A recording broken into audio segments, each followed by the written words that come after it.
বাবারে বলো, বাবা তুমি কিচ্ছু বোঝো না। তুমি খালি মনে কান দাও, তুমি কিচ্ছু বোঝো না। তোমার খালি আশেপাশে মা থাকলেই হয়।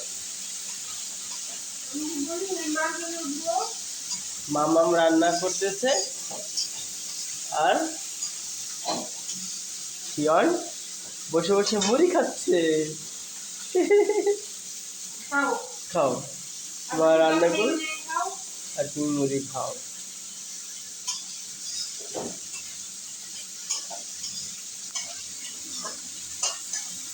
এটা কি বলো তো বাবা? বলো, তুমি কি মার সঙ্গে কিচেনে বসে মুড়ি খাচ্ছ? মাম্মি কুকিং আর বেবি ইটিং ফ্রাইড রাইস। তুমি কি পাফেট রাইস কোনটা খাচ্ছ বাবা?